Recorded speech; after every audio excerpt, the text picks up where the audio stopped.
This is a really special day in a not so great way. At about this time, let's see, gosh, it was such a long time ago. It was 1995. So what is that? 1995, is that 23 years ago? Wow, that's crazy. 23 years ago. Okay. So 23 years ago, the father of 4 of my kids died. I have 6 kids. So at that point, we had been divorced, and I had my first 4 kids with him. I got remarried and had 2 more kids. And I don't often speak ill of him because I loved the guy dearly, and the biggest problem was that he just couldn't handle having 4 kids. I mean, I had 4 kids by the time I was 25, and we tried everything, folks. Didn't work. So for those of you that are saying, what about birth control? Well, what about it? So yeah, he got a vasectomy when I was 25, and he was 4 years older than me. So that's not more than you need to know. I think it's really important to know this, that this is this can be a huge thing, and I've begun to understand it much more as I get older and have kids that are fathers and parents. I have both boys and girls, but I just see the struggle that it is, and I just imagine what it was like for him as a not even 30-year-old to have 4 kids. And I just didn't believe in the alternative. I don't believe in abortion. There's some things that are private, some things that are just relevant to the conversation. And one of the things is that when I was younger, I was raped, and my parents had me have an abortion. So I have gone through that, and I tell you, it's lived with me my whole life. That was not a choice. You can talk about choice all you want, but I also knew that that was a child. So again, don't really care what other people think. That's what I think. And more and more when we look at science and we start taking a look at, you know, when the heartbeat starts and when the brain function starts, they're detecting it now, I believe, at 9 days. So I'm just going to assume that life begins at conception. And, you know, people can make their choices on that basis, but at least be honest, you know, like none of this kind of is just a piece of flesh, or it's part of the mom. No. It's got separate DNA. It's a separate being. And the mom's body is a host, a place for that body to thrive, hopefully. And so that was something that I learned. I had a miscarriage when I was 17. I was actually married. I got married because I was pregnant. Okay, look, that was my life. That was how it was. And lost that baby, was married. And then I proceeded to have 4 more kids. So you can imagine this poor guy who has now basically fathered 5 kids by the time I'm 25. And, but, you know, we did lose that first child. But him just going, this could go on, you know, forever. I don't know how to deal with it. But anyway, what happened was he became abusive because his dad was abusive, and that was his response to stress. And he was self-employed. He was really trying hard. So he went from being blissful to just taking it out on me. And when it started happening that he was taking it out on the kids, I had to leave. But I loved the guy.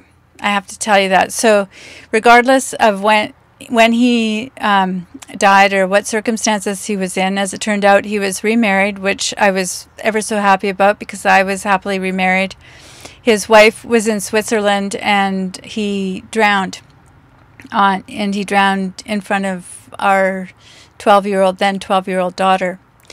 And you know, I've just started to tell this story because I've tried to not tell it for the sake of my kids. They're all grown up now. They're old enough to understand things. And it was the kind of that thing I was talking about earlier. We do a lot of play acting for our kids. We do a lot of role playing. And I did a lot of things, I think, to try to make them comfortable, but it all came out sideways. It's not helpful. It's not healthy. I don't think it's normal. I think that it's okay to express ourselves, but we live in a culture where that is frowned upon. So I've gone through a lot of changes with my kids as well, and they probably wouldn't be happy about me talking about any of this stuff, but that's too bad. I've just really tired. I'm tired of doing the role playing, and I think that I like anybody that we read about their past history you either have learned something or you haven't learned something. For me, I've learned, I think, I've learned to say it's okay for me to talk about things that I think it's okay to talk about, because if there's one person out there that can be affected by this and be helped by this, to understand that there are these mixed feelings when you leave somebody because it's a toxic situation. I only wish that we had understood some of the things we understand now, because just before he died, it was the year before, it was 1994, so I don't remember exactly when. But I was very successful. I had a business and I had several staff, and I had this vehicle that I really liked. It was an older vehicle. It was a Volvo GT. Anyway, it was really nice. Kind of a rare Volvo. It was a sort of sporty version, believe it or not boxy. And I like Volvos. So this was the car that I really wanted. And 1994, and I had a cell phone in my car. It was nuts, but the thing is, I was always running around, and I had all these kids, and I just needed to stay in touch, and it was like ridiculously expensive to have this thing. So I had the auto club, belonged to an auto club, and I had the cell phone in the car. So I had there was something going on with the vehicle, wasn't working properly, pulled over, and called the auto club on the cell phone, and was just basically sitting in the vehicle waiting for the tow truck to come, or the whatever. I can't even remember what the problem was, what was going to happen with it. And I had a book to read, and I thought, whoa, this is very weird. I don't have anywhere to be right now because I can't get anywhere.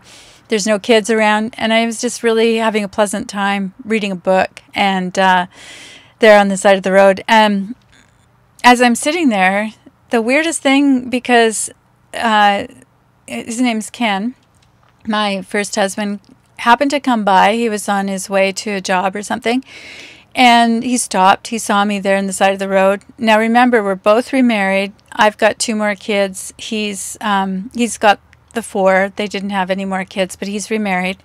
And both of us are kind of living our lives, and he comes and asks if there's anything he can do to help me. So I said, nope, everything's kind of copacetic. We're fine. And he said, do you mind if I sit with you in the car? And it was just this very touching moment. I'm going to write about this and I'm sharing it with you. This is the first time I've shared this with anyone other than my friends. And I've never shared this with my kids, and they probably won't watch this anyway, so I'm not too worried about it. But I think this is really, really important for both men and women, for people in relationship generally, to understand that these things happen in our life that help us to become deeper and more respectful and more understanding of one another. I was very touched by the idea that he was, there was all this water under the bridge. I have to say, there was a lot of stuff that transpired in the, say, 8 years from the time we were divorced to that time. So it was not peachy keen, folks. It wasn't like Battle Royale, but there was a couple of court cases. It wasn't pretty. A lot of it wasn't pretty.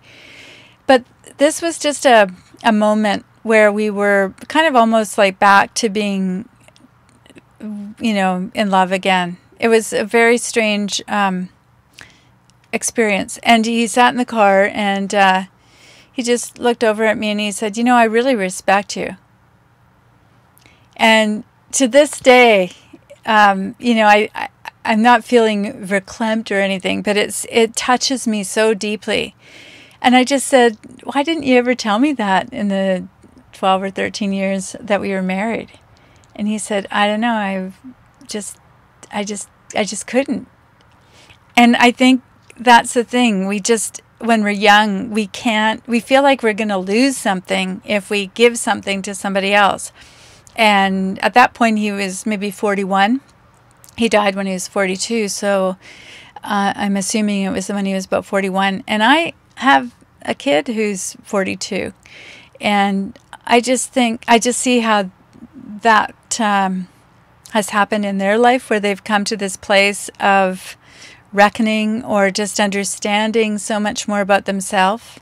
We didn't have to talk about anything to do with the abuse. He just knew. And I just knew. Like, it's like I knew what it was for him to have to deal with that. I didn't approve of the way he dealt with that. And I think that I showed that by leaving. And I think that's what he was saying, is that he respected that he knew I had to leave. You go through this anger and resentment, and but I have to say that I really tried. After we were separated, he would meet. I had 3 jobs.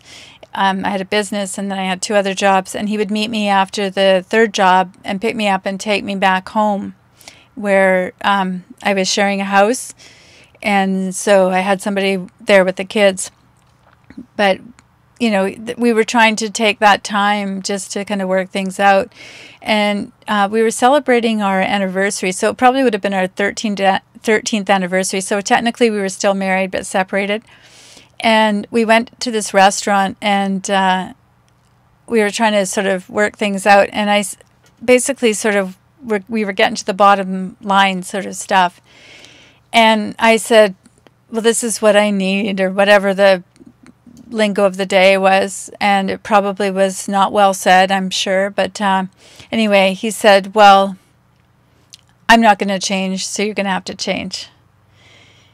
And so, of course, in my mind, I had changed astronomically. I got married when I was 17, and I was 29 or something at that point.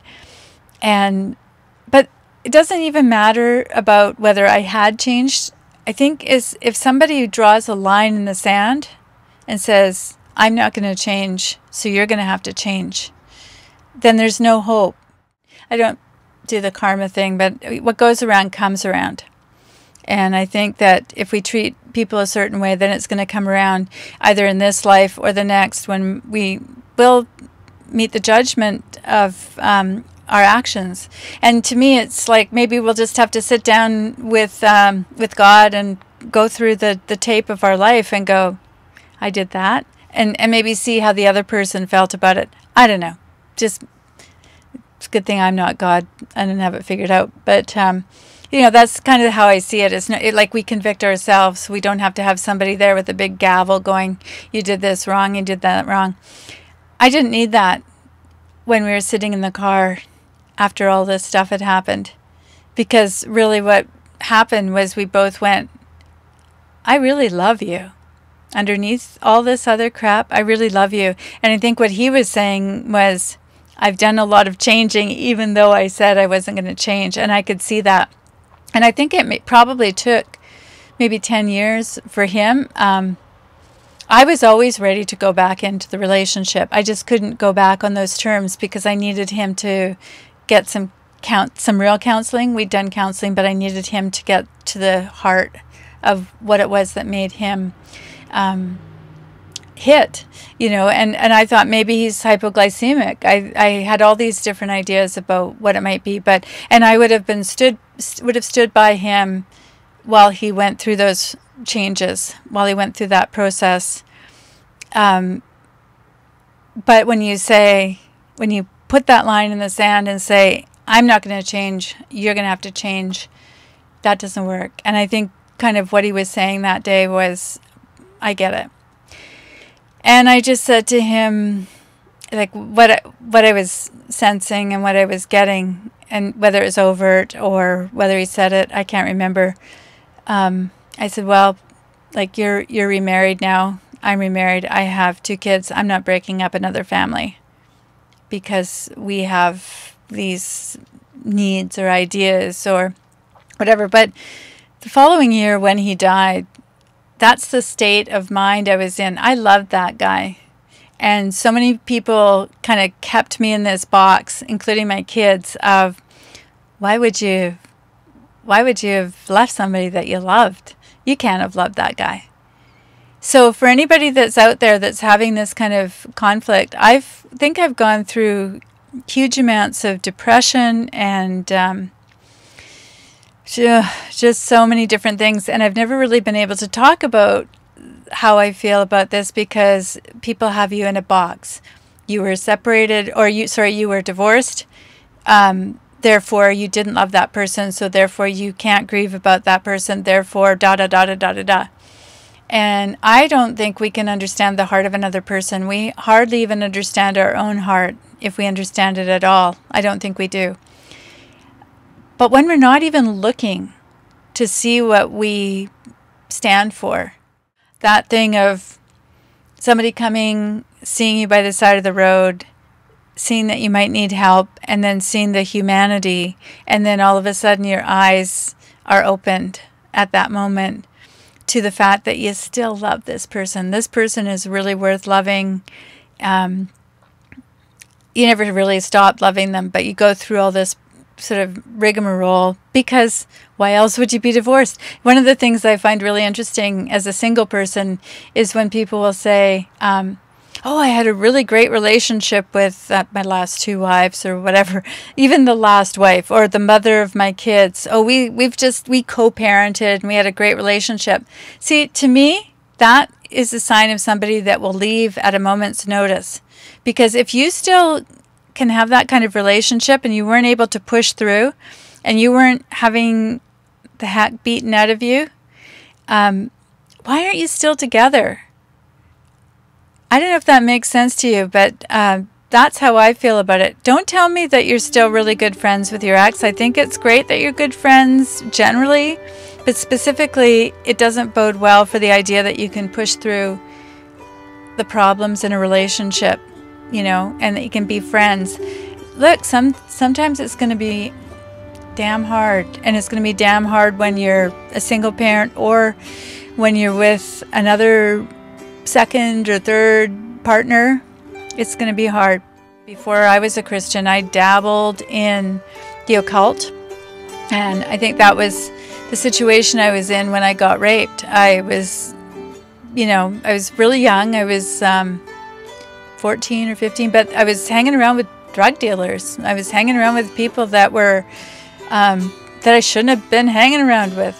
And my mom was older when she had me, and she was ill, and she wasn't paying enough attention to what I was doing, and I got away with a lot of things. But really, do we get away with things when we end up getting pregnant, when we end up having an abortion? I don't feel like I got away with anything. I feel like I turned into an old person much too early, and that I'm just now kind of unraveling all of that and saying, I don't have to be responsible for everybody else, but I can actually say what I think, and I can say what I mean what I say, and do it for a group of people that I'm trying to build up into a community here on Character Driven.